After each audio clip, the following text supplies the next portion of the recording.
वर्गीकरण या घटकांतर्गत जो पहिला उपघटक होता शब्दसंग्रह, या घटकाबाबतच्या सर्व संकल्पना व त्यांच्यावर आधारित उजळणी देखील घेतली होती. आज आपण आजच्या तासिकेला वर्गीकरण या घटकातीलच जो दुसरा उपघटक आहे आकृती, याबाबत माहिती घेणार आहोत. नेहमीप्रमाणे सर्वप्रथम आज आपण काय शिकणार आहोत, याचा तक्ता इथे लावलेला आहे. आज आपण आकृत्यांचे वर्गीकरण शिकणार आहोत. मग सर आकृत्यांचे वर्गीकरण म्हणजे तरी काय? चला तर विद्यार्थी मित्रांनो जाणून घेऊया आकृत्यांचे वर्गीकरण म्हणजे काय. आता बघा, शब्दांचे वर्गीकरणामध्ये तुम्ही काय केलं होतं, तर शब्दांच्या वर्गीकरणामध्ये तुम्ही 3 पर्यायामध्ये सारखेपणा शोधला होता व एक पर्याय वेगळा काढला होता. आणि तो एक पर्याय म्हणजे तुमचं उत्तर, म्हणजे गटात न बसणारं पद किंवा शब्द ते तुम्ही काढलेलं होतं. त्याचप्रमाणे आकृत्यामध्ये सुद्धा तुम्हाला 4 आकृत्या देतात आणि त्या 4 आकृत्यापैकी एक आकृती वेगळी असते आणि तेच आपलं उत्तर असतं. म्हणजे 1, 2, 3, 4 या 4 आकृतीपैकी एक आकृती इतर 3 गटांमध्ये बसत नाही आणि तेच आपलं उत्तर तयार होतं. म्हणजे आकृतींच्या बाबतीत सुद्धा आपल्याला गटात न बसणारी आकृती ओळखा असा प्रश्न विचारतात. आणि गटात न बसणारी आकृती कशी ओळखायची, तर प्रत्येक आकृतीचं निरीक्षण करायचं. म्हणजे पहिल्या पर्यायाची आकृती, दुसऱ्या पर्यायाची आकृती, तिसऱ्या पर्यायाची आकृती आणि चौथ्या पर्यायाची आकृती. बघा मी महत्वाचं वाक्य सांगतोय, 4ही आकृत्या तुम्ही बारकाईनं निरीक्षण करून बघायच्या, कारण 4ही आकृत्यांमध्ये बारीक सारीक एक चूक तुम्हाला सापडणार आहे जी की इतर आकृत्यांपेक्षा वेगळी असणार आहे. आणि तेव्हा तुम्हाला त्या प्रश्नाचं उत्तर लगेचच मिळणार आहे. कधी? जेव्हा तुम्ही प्रत्येक आकृतीचं बारकाईनं निरीक्षण कराल तेव्हाच तुम्हाला कळेल की आकृत्यांमध्ये काय फरक आहे. एक आकृती इतर तिघांपेक्षा वेगळी असणार आहे आणि तीच एक आकृती आपलं उत्तर असणार आहे. चला तर शोधूया आता या पहिल्या प्रश्नातून आकृत्यांचं वर्गीकरण म्हणजे काय. बघा आता लक्षात घ्या, पहिला पर्याय, दुसरा पर्याय, तिसरा पर्याय आणि चौथा पर्याय. आता काही विद्यार्थी मित्रांनी याचं उत्तर काढलं देखील असेल का? बघा ना किती सोपं आहे. बघा या पहिल्या पर्यायामध्ये तुम्हाला किती बाण दिसत आहेत, 1, 2, 3, 4 म्हणजे एकूण बाण किती आहेत, 4 आहे. यात मोजूया 1, 2, 3. बघा यात किती बाण आहेत, 3. मी काय सांगितलंय बघा, प्रत्येक आकृतीचं निरीक्षण करायचं आणि मगच आपलं उत्तर ठरवायचं. चला हे मोजूया, 1, 2, 3, 4. इथं 4 बाण आहेत. 1, 2, 3, 4. इथं पण 4 बाण आहेत. म्हणजेच इथं 4 बाण आहेत, इथं 4 बाण आहेत आणि इथं देखील 4 बाण आहेत. म्हणजे पहिलं, तिसरं आणि चौथं ही आकृती सारखीच आहे. का सारखे? तर प्रत्येक आकृतीमध्ये 4 बाण आहेत, परंतु दुसऱ्या आकृतीमध्ये 3च बाण दिले. म्हणजे ही आकृती या तिघांपेक्षा वेगळी असते. म्हणजे हीच आकृती गटात बसत नाही. म्हणजे आपलं उत्तर पर्याय क्रमांक 2 अशा प्रकारे आपल्याला मिळणार आहे. आताच आपण आकृत्यांचे वर्गीकरण म्हणजे काय शिकलो, परंतु या आकृत्यामध्ये विद्यार्थी मित्रांनो प्रश्न तयार करताना काही नियम वापरतात. जसं आपण शब्दसंग्रहामध्ये बघितलं होतं, मराठी आणि इतर विषय यांवर प्रश्न तयार करतात, त्याप्रमाणे आकृत्यांमध्ये प्रश्न तयार करताना ते काय नियम लावतात. चला तर बघूया ते काय नियम लावतात आणि आपण याचं उत्तर कसं शोधायचं असतं. बघा आकृत्यांचे वर्गीकरण यामध्ये सर्वात प्रथम आहे आकार. म्हणजे 3 आकृत्यांमध्ये एक सारखा आकार असेल आणि एक आकृतीमध्ये वेगळा आकार असेल. म्हणजे आकारावरून सुद्धा आपण आकृती वेगळी काढू शकतो. घड्याळाचा काटा, आता हे समजून घ्या. 3 आकृत्यांमध्ये काही चिन्ह किंवा काही आकृत्या घड्याळाच्या काट्याच्या दिशेने फिरतील, परंतु एक आकृती घड्याळाच्या काट्याच्या विरुद्ध दिशेने फिरेल. त्यालाच घटीवत आणि प्रतिघटीवत असं म्हणतात. सोपं आहे. घटीवत म्हणजे घड्याळाच्या काट्याच्या दिशेने ती आकृती फिरलेली असते आणि प्रतिघटीवत म्हणजे ती आकृती घड्याळाच्या काट्याच्या विरुद्ध दिशेने फिरलेली असते. तुम्ही एवढंच लक्षात ठेवा, घड्याळाचा काटा यामध्ये 3 आकृत्या घड्याळाच्या काट्याच्या दिशेने फिरतील, एक आकृती विरुद्ध दिशेने फिरेल, किंवा 3 आकृत्या घड्याळाच्या काट्याच्या विरुद्ध दिशेने फिरतील आणि एक आकृती घड्याळाच्या काट्याच्या दिशेने फिरेल. म्हणजे घड्याळाचा काटा तुम्हाला लक्षात ठेवायचा आहे. त्यानंतर ठिपके आणि रेषा, याचा अर्थ काय, तर 3 आकृत्यांमध्ये एकसारख्या रेषा असतील, उभ्या असतील, आडव्या असतील, तिरक्या असतील किंवा त्यांची संख्या समान असेल. बघा तीन आकृत्यांमध्ये एकसारख्या रेषा असतील, त्या तिरक्या तर असतील, उभ्या तर असतील किंवा आडव्या तर असतील, परंतु एका आकृतीमध्ये वेगवेगळ्या रेषा असतील. तेच ठिपक्यांच्या बाबतीत आहे. तीन आकृत्यांमध्ये ठिपक्यांचा आकार, ठिपक्यांचा स्टाईल किंवा ठिपक्यांचं स्वरूप एकसारखं असेल आणि एका आकृतीमध्ये वेगळं असेल. यावरून तुम्ही वेगळी आकृती काढू शकता. पुढचं बघा, चिन्हांचा क्रम. बघा आपल्याला चिन्ह देतात, त्रिकोण, चौकोन, स्टार असे बरेच प्रकारचे चिन्ह असतात. तर तीन आकृत्यांमध्ये चिन्हांचा क्रम एकसारखा असतो, परंतु एका आकृतीमध्ये वेगळा असतो. आणि चौथा शेवटचा आपल्याला दिलाय की रेषा, ठिपके, चिन्हे यांची संख्या. बघा 1 2 3 4 5 या 5 ह्याच्यावर आपल्याला आकृत्यांचं वर्गीकरण करायला शिकायचं असतं आणि ते आपण आता लगेच बघणार आहोत. विद्यार्थी मित्रांनो, आपण आकृत्यांचं वर्गीकरण यामध्ये काय काय घेतात हे पाहिलं.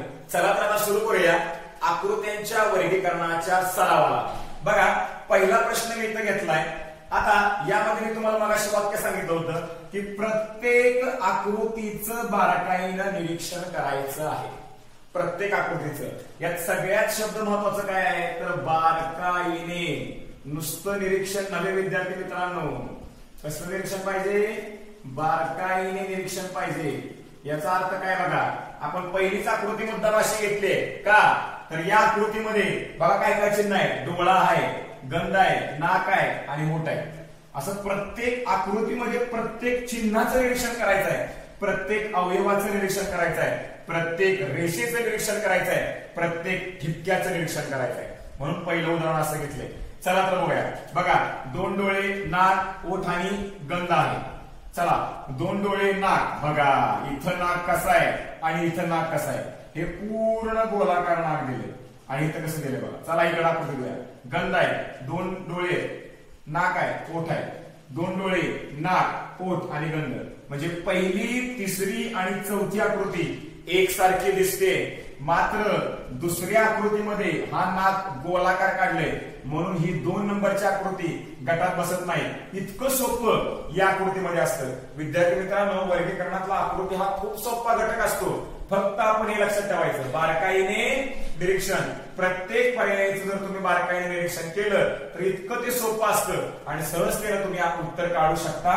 लक्षात ठेवा, पहिलं, तिसरं आणि चौथं ही आकृती यामध्ये समान होती, मात्र दुसरी आकृती गटात न बसणारी म्हणजेच आपला उत्तर आकृतीचा पर्याय क्रमांक 2 मिळणार आहे. आता आकृतींच्या वर्गीकरणामधला हा पुढचा प्रश्न. मी मगाशी एक वाक्य सांगितलंय, बारकाईने निरीक्षण करायचं. चला तर करूया पहिल्या, दुसऱ्या आणि तिसऱ्या आणि चौथ्या आकृतीचं निरीक्षण. बघा काही विद्यार्थी मित्रांनी या आकृतींकडे बघून त्यांचं उत्तर लगेचच तयार केलं असेल. बघा आपण काय सांगितले, प्रत्येक आकृतीतल्या प्रत्येक गोष्टीचं निरीक्षण करायचं. बघा इथं घरासारखी आकृती आहे, घर सगळीकडे सारखीच आहे. बघा आता इथं 2 डोळे, इथं पण 2 रंग आहेत, इथं पण 2 गोल आहेत, इथं पण 2 गोल आहेत. इथं 2 दरवाजे, इथं 2 दरवाजे, इथं 2 दरवाजे, इथं 2 दरवाजे. मग हा तरी फरक कोणता? तर बघा विद्यार्थी मित्रांनो, इथं गोल आहे, इथं गोल आहे आणि इथं गोल आहे, परंतु इथं काय आहे? चौकोन. म्हणजे एवढा बारीक फरक ते आकृतीच्या वर्गीकरणामध्ये करतात. म्हणून आपला शब्द लक्षात ठेवायचा, बारकाईनं प्रत्येक आकृतीचं निरीक्षण. म्हणजे इथं गोल आणि इथं गोल आणि इथं आहे चौकोन, म्हणून ही आकृती गटामध्ये बसत नाही. म्हणजेच आपलं उत्तर पर्याय क्रमांक 3 अशा पद्धतीने सहजतेनं आपल्याला मिळणार आहे. आकृत्यांच्या वर्गीकरणावरचा हा पुढचा प्रश्न. बघा प्रत्येक आकृतीचं निरीक्षण करूया. खूप सोपा प्रश्न आहे ना विद्यार्थी मित्रांनो. बघा प्रत्येक आकृतीमध्ये व्ही हे अक्षर काढले, बरोबर. व्ही सारखं काहीतरी अक्षर दिसते आपल्याला. आता बघा आपल्याला इथे वेगळी आकृती ओळखायची. बऱ्याच विद्यार्थ्यांनी लगेचच ओळखले असेल. बघा या व्हीचं एक सारखेपणा काय आहे. बघा या व्ही मध्ये ही रेष अशी जाते, या व्ही मध्ये ही रेष अशी जाते आणि या व्ही मध्ये ही रेष अशी जाते. म्हणजे ही व्ही सरळ रेषेत आहे. हे सुद्धा व्ही तिरक्या रेषेत असू द्या परंतु सरळ आहे का, एका रेषेत आहे. बघा हे व्ही एका रेषेत आहे, ह्या व्हीची लाईन एका रेषेत आहे आणि ह्या व्हीची लाईन सुद्धा एका रेषेत आहे. परंतु इथं रेषेत होत नाही. इथं कसं होते बघा, इथे एक आणि इथे 3 रेषा तयार होतात. म्हणजे हे व्ही एका रेषेत, हे व्ही एका रेषेत आणि हे व्ही एका रेषेत. मात्र चौथ्या पर्यायामध्ये एका रेषेत दिसत नाहीत, ते वेगळ्या प्रकारे दिसत आहेत. म्हणून पर्याय क्रमांक 4 ही आकृती गटात बसत नाही, अथवा आपलं उत्तर पर्याय क्रमांक 4 या ठिकाणी आपल्याला सहजतेने मिळणार आहे. आता आकृत्यांवरच्या अजून काही उदाहरणांचा अभ्यास करूया. बघा, आता इथं 2 प्रश्न मांडलेले आहेत. या वरच्या प्रश्नाकडे आधी बघूया. आता पहिला पर्याय, दुसरा पर्याय, तिसरा पर्याय आणि चौथा पर्याय. बघा, चारही पर्यायामध्ये विविधता आढळते का? तर बघा, इथं चौकोन आहे, इथं वर्तुळ आहे, इथं चौकोन आहे, इथं चौकोन आहे, इथं तर त्रिकोण आलाय, इथं वर्तुळ आहे, आतला आकार वेगळा आहे. म्हणजे प्रत्येक आकृतीमध्ये बाहेरचा भाग आणि आतला भाग यामध्ये विविधता दिसते. मग याची उत्तरं कशी काढायची? तर तुम्ही बारकाईने निरीक्षण करा. बघा, आपल्याला एकसारखेपणा आढळेल. आपल्याला फक्त वेगळा विचार करण्याची वृत्ती शिकायची आहे. आपल्याला स्मार्ट वर्क करता आलं पाहिजे. जरा नीट बघा, इथं बाहेर चौकोन आहे, आत वर्तुळ आहे, म्हणजे वेगवेगळा आहे. इथं बघा, बाहेर चौकोन आहे आणि आत पण चौकोन आहे, म्हणजे दोन्ही सारखे आहेत. बरोबर, दोन्ही कसे आहेत? सारखे. बाहेर पण चौकोन, आत पण चौकोन. पुढे जाऊया, इथं बाहेर त्रिकोण आहे पण आत वर्तुळ आहे, मग वेगवेगळा आहे. जसं इथं वेगळं आहे तसं इथं वेगळं आहे. आणि इथं सुद्धा बाहेर वर्तुळ आहे आणि आत वेगळंच आकृती आहे, म्हणजे बाहेरची आकृती वेगळी, आतली वेगळी. बाहेरची आकृती वेगळी, आतली वेगळी. बाहेरची आकृती वेगळी, आतली वेगळी. मात्र पर्याय क्रमांक 2 मध्ये बाहेरची आणि आतली आकृती एकसारखीच दिसते, म्हणून आपलं गटात न बसणारी आकृती म्हणजेच पर्याय क्रमांक 2 या ठिकाणी मिळणार आहे.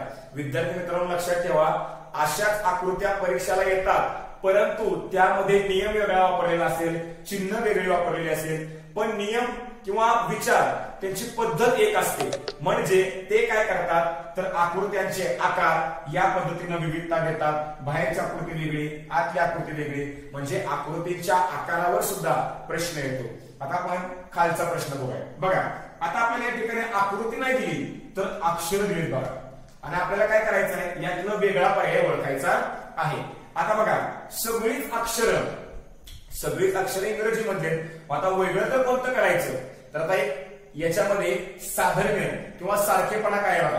तुम्ही जर नीट निरीक्षण केलं तर ए आकृती काढण्यासाठी रेषा काढायला लागतात. आपण रेषांचं उदाहरण बघितलं होतं, बरोबर. बघा, ए आकृतीसाठी ही एक रेष, ही एक रेष आणि ही एक रेष, म्हणजे या आकृतीला रेषा लागतात. या आकृतीला पण बघा 1 2 3, या आकृतीला पण रेषा लागतात. या आकृतीला रेषच लागत नाही बघा, झालं असं.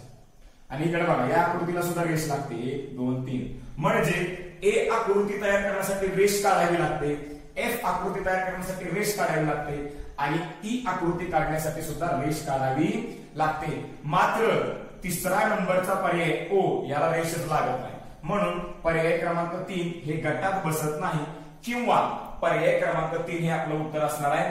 विद्यार्थी मित्रांनो, इंग्रजी अक्षरांच्या बाबतीत लक्षात ठेवा, इंग्रजी अक्षरांच्या बाबतीत सांगण्याची क्लुप्ती अजून एक अशी आहे की आरशातल्या प्रतिमा, उदाहरणार्थ ए तुम्ही आरशात बघा आय असं दिसेल, ओ आरशात बघा आय असं दिसेल, मात्र एफ आणि ई आरशात आय असं दिसणार नाही. म्हणजे आरशातल्या प्रतिमेवर सुद्धा उदाहरण विचारलं जातं. आपण आता लगेच पुढे बघूया, परंतु तुर्तास या प्रश्नापुरतं इथं रेष लागते, इथं रेष लागते, इथं रेष लागते, परंतु 3 नंबरचा पर्यायाला रेष लागत नाही, म्हणजेच पर्याय क्रमांक 3 गटात बसत नाही, किंवा आपलं उत्तर हे 3 नंबर पर्याय आहे. आत्ताच आपण म्हटलं की इंग्रजी अक्षरांचा वापर आरशातल्या प्रतिमेसाठी केला जातो. बघा, आता आपल्याला इथे 4 आकृत्या दिल्यात आणि यातली वेगळ्या आकृत्या ओळखायचे. आता तुम्ही म्हणा सर्चच्या आधी पण इंग्रजी अक्षर आहे, म्हणून आपण काय शिकतो बघा, आपल्याकडे वेगळा विचार करता आला पाहिजे. अक्षरांना रेषेचा फॉर्म्युला, अक्षरांना रेषेचा अथवा क्लुप्ती दुसरी काय असते, तर आरशातली प्रतिमा असते. आता इथं बघा, हे अक्षर जर आरशात बघितलं तर ते आहे असं दिसणार आहे बघा, असंच. हे अक्षर आरशात बघितलं ते आहे असं दिसणार आहे बघा, हे सुद्धा अक्षर आहे असं दिसणार आहे. हे अक्षर गोलच आहे, हे सुद्धा आहे असं दिसणार आहे. मात्र हे अक्षर आरशात आहे असं दिसणार नाही, ते बघा या पद्धतीने दिसणार आहे. लक्षात घ्या, कसं दिसणार आहे, या पद्धतीने. म्हणजेच ही आकृती आरशात वेगळी दिसते.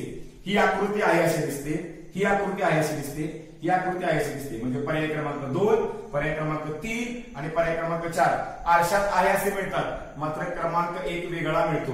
म्हणजे क्रमांक 1 आकृती ही गटात बसत नाही, म्हणजे आपलं उत्तर पर्याय क्रमांक 1 असं आहे. विद्यार्थी मित्रांनो, मी तुमच्यासाठी एक आरसा आणलाय बघा, आणि या आरशात पाहिल्यास आपल्याला एल अक्षर हे या पद्धतीने दिसत आहे. अभ्यास करूया काही उदाहरणांचा. बघा, वर प्रश्न कसा दिला बघा, पहिला पर्याय, दुसरा पर्याय, तिसरा पर्याय, चौथा पर्याय, बारकाईने निरीक्षण करूया. बघा पहिल्या पर्यायामध्ये चौकोनात चौकोन अडकून ठेवलाय. प्रत्येक आकृतीत काय ना काय अडकून ठेवलंय. आपण बघत तर जाऊया. चौकोनात चौकोन अडकलेला आहे, बरोबर. त्यानंतर वर्तुळात वर्तुळ अडकलेला आहे, बरोबर. आता इथं आयताकार दिसतंय, या आयतामध्ये आयत अडकलाय. परंतु आता शेवटच्या आकृती बघा, हा आहे चौकोन. काय आहे? चौकोन.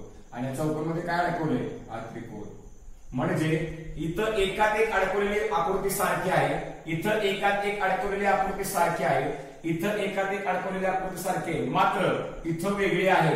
म्हणजे इथं चौकोनात त्रिकोण अडकवलाय म्हणजे वेगळी आकृती अडकवलेली आहे. म्हणून गटात न बसणारी किंवा आपलं उत्तर पर्याय क्रमांक 4 आपल्याला मिळणार आहे. आता खालच्या प्रश्नाकडे वळूया.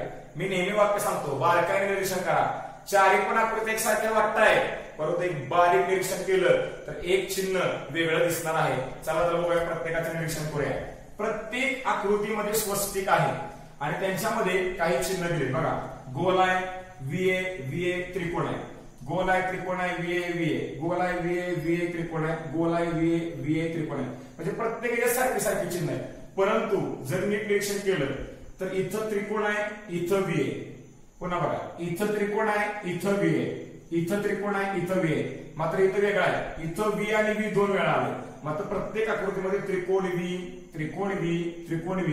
तसेच वरचा पण भाग बघा, V गोल, V गोल, V गोल. म्हणजे पहिली, तिसरी आणि चौथी आकृती एकसारखी. परत बघा, पहिली, तिसरी आणि चौथी आकृती एकसारखी. मात्र जी आकृती 2 नंबरची आहे बघा, 2 नंबरची आकृती ही इतर गटामध्ये बसत नाही. म्हणजे गटात न बसणारी आकृती पर्याय क्रमांक 2. म्हणजे आपल्याला या प्रश्नाचं उत्तर पर्याय क्रमांक 2 असं मिळणार आहे. आता बघूया या उदाहरणाकडे. आता हे उदाहरण जरा फसवं वाटतंय आपल्याला. बघितल्यावर असं वाटतंय की काय करता येईल. प्रत्येक आकृतीमध्ये वेगळी आकृती तयार केलेली आहे, रेषा मारलेल्या आहेत. आता यामध्ये काय करता येईल, जरा विद्यार्थी मित्रांनो बारकाईने निरीक्षण करा. प्रत्येक आकृतीमध्ये रेष आहे का? आहे. बघा, इथं सरळ आहे, इथं तिरके, इथं सरळ आहे, इथं तिरके. आता पर्याय काढायचा तरी कसा, तर तुम्ही नीट निरीक्षण केलं तर लक्षात येईल की या रेषेमुळे हा अर्धा भाग आणि हा अर्धा भाग समान झालेला आहे. म्हणजे हे समान, हे समान. या अर्ध्या रेषेमुळे बघा, या अर्ध्या रेषेमुळे हा समान भाग झाला. या सरळ रेषेमुळे हा समान भाग आणि हा समान भाग झाला. परंतु तुम्ही जर या चौथ्या आकृतीकडे बघा, तुम्ही जर या चौथ्या आकृतीकडे बघितलं, ही रेष मारली तर बघा, हा इथून खालचा भाग केवढा दिसतोय बघा, मोठा, आणि हा वरचा भाग बघा केवढा दिसतोय. म्हणजे हा भाग लहान आणि हा भाग मोठा दिसतोय. मात्र सगळ्या आकृतीमध्ये समसमान रेषेमुळे भाग होत आहे. म्हणजे पहिला, दुसरा आणि तिसऱ्या आकृतीमध्ये समान भाग आहे, मात्र चौथ्या आकृतीमध्ये हा मोठा, हा लहान भाग तयार होतो. म्हणून गटात न बसणारी आकृती पर्याय क्रमांक 4 मिळणार आहे. म्हणजेच आपल्याला उत्तर हे 4 मिळणार आहे. विद्यार्थी मित्रांनो लक्षात ठेवा की प्रत्येक आकृतीमध्ये वेगळं काहीतरी करणार आणि ते वेगळंच आपल्याला लक्षात आलं पाहिजे. जरा बारकाईने बघितलं, आकृती निरीक्षण केलं तर आपल्याला लगेच उत्तर मिळणार आहे. फक्त बारकाईने निरीक्षण आपल्याला करता आलं पाहिजे. आता आपल्याला इथं माणसासारख्या काहीतरी आकृत्या दिसत आहेत आणि यातली वेगळी आकृती आपल्याला काढायची. आता तुम्ही म्हणाल सर, चारही पण आकृत्या बऱ्यापैकी सारख्या दिसतात, तोंड आहे, हात आहे, सगळं आहे. परंतु आपण बघितलं होतं रेषा. आता या आकृतीमध्ये जास्तीत जास्त रेषा काढल्या, म्हणजे आपली क्लृप्ती रेषांमध्ये लपलेली आहे. चला मोजूया रेषा. बघा, 1 2 3 4 5, उभी 6 7 आणि 8. म्हणजे यामध्ये किती रेषा आहेत? 8. आता ह्या मोजूया. 1 2 3 4, उभी 5 6 आणि 7 रेषा. चला मोजूया. 1 2 3 4, उभी 5 6 आणि 7. इथं पण 7 रेषा. इथं मोजूया. 1 2 3 4 5 6 आणि 7. इथं बी 7 रेषा. म्हणजे तुम्हाला लक्षात आलं असेल, दुसऱ्या पर्यायामध्ये, तिसऱ्या पर्यायामध्ये आणि चौथ्या पर्यायामध्ये जी माणसासारखी दिसणारी आकृती तयार झाली ती 7 रेषांनी तयार झालेली आहे. मात्र पहिल्या पर्यायामध्ये जी माणसाची आकृती तयार झालेली आहे ती रेषा वापरताना त्यांनी 8 रेषा वापरलेल्या आहेत. म्हणजे लक्षात घ्या, या रेषा मोजताना सुद्धा आपलं बारकाईने निरीक्षण पाहिजे. आपल्याला रेषा सुद्धा व्यवस्थित मोजता आल्या पाहिजे, तरच आपलं उत्तर बरोबर येऊ शकतं. अशा पद्धतीने वेगवेगळ्या प्रक्रिया वापरू शकतात. आपल्याला फक्त वेगळा विचार करून डोकं लावून स्मार्ट वर्क करून आपल्याला ते उत्तर शोधता आलं पाहिजे. तुर्तास या प्रश्नाचं उत्तर पर्याय क्रमांक 1 हे आहे. आता बघूया पुढचं उदाहरण. इथे चारी पण चौकोन दिलेत आणि चारी पण चौकोनात वर्तुळच आहे, परंतु बारकाई निरीक्षण केलं तर लक्षात येईल. बघा खूप सोपं उदाहरण इथे दिलेलं आहे. बघा समोरासमोरचे गोल रंगलेत, समोरासमोरचे गोल रंगलेत, समोरासमोरचे गोल रंगलेत, म्हणजे तिरके बरं का असे लक्षात घ्या. समोरासमोर म्हणलं की म्हणतात हा पण समोरासमोर, तसं नव्हे. अशी तिरक्या पद्धतीनं आहे, इथं तिरका आहे, इथं पण तिरका आहे, परंतु इथं कसं झालंय सरळ. म्हणजे इथं तिरके गोल रंगवले समोरासमोर, इथं तिरके गोल रंगवले समोरासमोर आणि इथं तिरके गोल रंगवले समोरासमोर. मात्र इथं सरळ रेषा काढली, म्हणजे ही आकृती बाकीच्याशी जुळत नाही, म्हणजे ही आकृती गटात बसत नाही. आपलं उत्तर पर्याय क्रमांक 4 आपल्याला मिळणार आहे.